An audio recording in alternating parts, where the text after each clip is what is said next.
Hey everybody, welcome to another edition of Mii Weekly, this time for April 16th, 2021. I'm Hero TJ, coming at you from Taipei, Taiwan. Let's jump right in. The biggest news of the week, Nintendo premiered an Indie World Showcase, in which they highlighted a whole bunch of games from indie developers coming to Nintendo Switch. Some are already available right now, and some are quite a ways off. The writers over at NintendoWire.com did a great job breaking down each game individually, but for right now, I just want to highlight the two that stuck out to me the most. The first being Teenage Mutant Ninja Turtles, developed by Tribute Games and published by Dotemu. Whereas the reveal trailer for Shredder's Revenge featured some pretty spiffy 80s style animation, this trailer is all about the gameplay, and I gotta say, I love everything about it. I love the look, I love the style, I love the animation, I love the 4-player co-op. Unfortunately, we still don't have a release date, but Teenage Mutant Ninja Turtles Shredder's Revenge ranks pretty high on my looking forward to list. And the other game I want to mention that really caught my attention is a little Konami collaboration with Guru entitled Getsu Fumiden Undying Moon. I love the side-scrolling action. It reminded me of old school Konami, like the Castlevania games on the NES and Super NES. I cut my teeth on those games, and I noticed a lot of the same flavors here. What I did not know until I saw the write-up from Tom Brown on NintendoWire.com, this game is actually a follow-up to the 1987 Famicom game Getsu Fumiden, which never released outside of Japan. And interestingly enough, various characters did appear in Castlevania Harmony of Despair as DLC, so I guess there actually is a Castlevania connection after all. The traditional Japanese art style approach looks amazing to me. I'm really anxious to see how this game feels to play, but it looks like there's going to be a bit of a wait, as Getsu Fumiden Undying Moon won't be releasing until sometime next year. Next up, the Power Rangers Street Fighter crossover event that you never knew you wanted is happening now in Power Rangers Battle for the Grid, available on Nintendo Switch. Street Fighter characters crossing over with other series is nothing new. We've played Street Fighter vs. X-Men and Street Fighter vs. Marvel. Ryu and his best buddy Ken are playable characters in Super Smash Bros. Very recently, Street Fighter's Ryu and Chun-Li even made guest cameos in Fortnite. So it appears Ryu and Chun-Li will not only appear as playable characters in Power Rangers Battle for the Grid, but they're actually being given the Power Ranger treatment. Ryu transforms into the Crimson Hawk Ranger, and Chun-Li becomes the Blue Phoenix Ranger. Apparently, both of these characters previously appeared in the Power Rangers mobile game, Power Rangers Legacy Wars, and somehow I completely missed this. Well, actually, I know how I missed it. I don't really spend a whole lot of time playing mobile games, so this one totally passed me by. But I'm a huge Street Fighter fan going all the way back to the 90s, and I'm a pretty big Power Ranger fan too. In fact, my two favorite Power Rangers are former students of mine, Azim Rizk and Alex Hartman, two of the coolest guys around. I didn't have much interest in Power Rangers Battle for the Grid before, but adding Ryu and Chun-Li definitely caught my attention. This DLC pack, which includes Ryu and Chun-Li, as well as some unrevealed skins, releases on May 25th. They can also be purchased for $5.99 each on all platforms that support the game. Earlier today, Nintendo revealed a new Pokémon Snap overview trailer. It's approximately 6.5 minutes long, and in my opinion, of all the material we've seen of new Pokémon Snap so far, this one provides the most comprehensive breakdown of what we can actually expect from the game. It covers everything from Pokémon to locations, photography, controls, strategy, individual Pokémon characteristics, and the general gameplay. The release for new Pokémon Snap is drawing ever closer, becoming available on April 30th. Earlier this week, Nintendo took to Twitter to introduce a fresh new blue Nintendo Switch Lite. This cool new blue joins existing colors turquoise, gray, yellow, pink, and the special edition Pokemon Sword and Shield Switch Lite. It releases on May 21st in North America, which happens to be the same day as Miitopia releases for Nintendo Switch, although if you're in Europe, you might be able to pick it up as early as May 7th. As for the price, it's available at the usual price point of $199.99. I don't own a Switch Lite, I don't see myself picking up this blue version, and until Nintendo gets the Joy-Con drift in order, not only will I never buy a Switch Lite, but I very much recommend nobody does. It apparently uses the exact same technology as the Joy-Con. I have 5 left Joy-Con in my house. Out of those 5, guess how many of them are experiencing drift?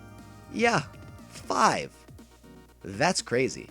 And it's lame to have to send your Joy-Con in for repair, but at least you still have the Switch. If you have to send your Nintendo Switch Lite in for repair, you're out the whole console. And the worst part is, if the Joy-Con were somehow amazing and reliable, I would have already bought 3 Switch Lites. All 3 of my kids would be sporting their own. So I guess what I'm really trying to say is, Nintendo, get your house in order. We don't need fancy new colors. We need fully functional joysticks. Please and thank you.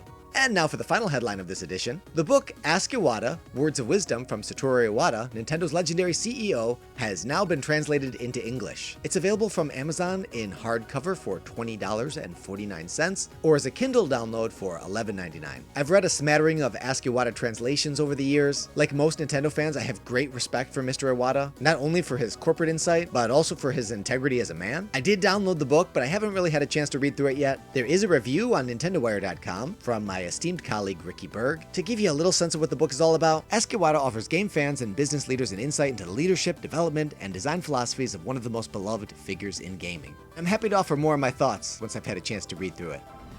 Now playing. Okay, so I did it.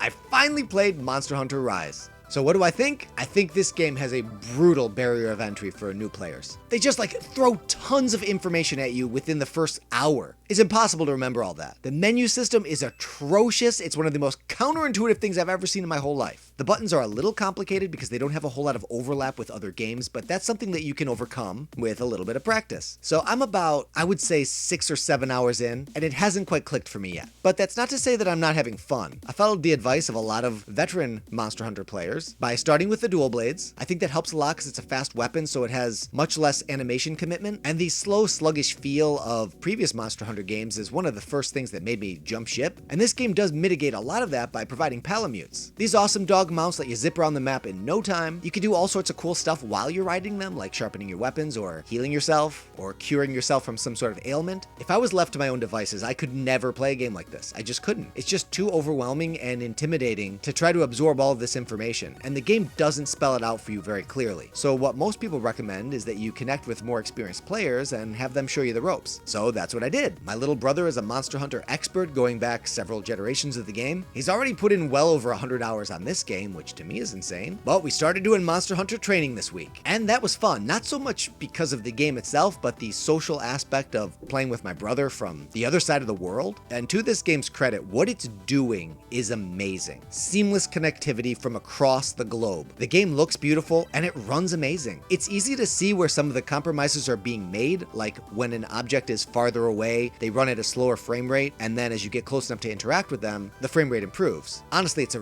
really minor concession. The monster design is phenomenal, and while it still hasn't clicked with me as I said, I am not ready to give up on it. I think monster hunting will resume again next week, and I hope to keep improving. I hope to have fewer incidents of inadvertently clicking the wrong button. I'm still very frequently putting back antidotes when I'm trying to swing my swords, but I think some of that will wear off once I get a little bit more acclimated to the controls. So I want to thank my brother for carrying me through these hunts and explaining the ways of the game. If this is a game you think you might enjoy but, like me, felt intimidated to get started, well, allow me to confirm that your fears are absolutely in every way justified. This is a hard game to learn on your own, but if you have somebody you know that likes the game and can help you out, give it a try. Expect future updates as my monster hunting classes continue. This edition's Spirit of the Week comes from Bean. We're looking at 1214, Dr. Kawashima, from the Brain Age series. Dr. Kawashima is a real-life neuroscientist from Japan, best known for studying the effects of age on the brain's ability to learn, and the author of a book titled Train Your Brain, 60 Days to a Better Brain, which was adapted into the Nintendo video game series Brain Age, in which Dr. Kawashima, or his head rather, serves as the host. The first title, Brain Age, Train Your Brain in Minutes a Day, released for the Nintendo DS, and the most recent title in the series is Dr. Kawashima's Brain Training for Nintendo Switch. Interestingly, and I'm not actually sure about this, I think Dr. Kawashima might be the only assist trophy or character in Smash Bros. That's based on an actual real-life human person. If I'm forgetting somebody, be sure to let me know in the comment section. He also reprises his role as an assist trophy in Super Smash Bros. Ultimate by sending numbers across the screen, rewarding players with an explosion if they manage to perform a little numerical deflection-style mathematics. You can enhance this spirit at level 99 to become the legendary Concentration Training Dr. Kawashima, or Devilish Brain Training as it's known in Europe.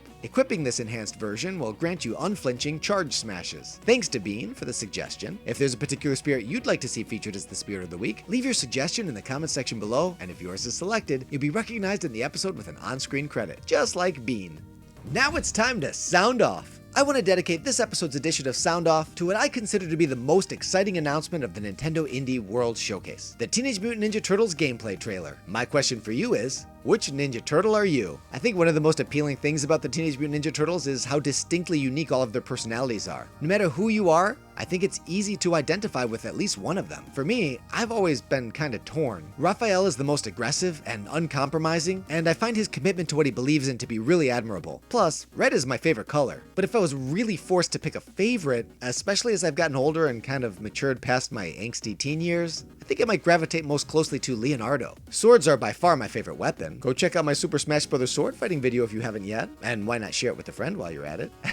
Thank you. Leonardo is also the leader, and in my opinion, most represents the true spirit of martial arts. He's a faithful follower of the Bushido Code, and his loyalty to his master, his brothers, and code of conduct is beyond question. So if pressed to pick, I'm gonna go Leo. But that's enough about me. Who do you choose? That wraps up this edition of Mii Weekly. Once again, I love chatting Nintendo with all of you. What say we do this again next week? I'm down if you are. Until then, this is Hero TJ signing out. Thanks for playing.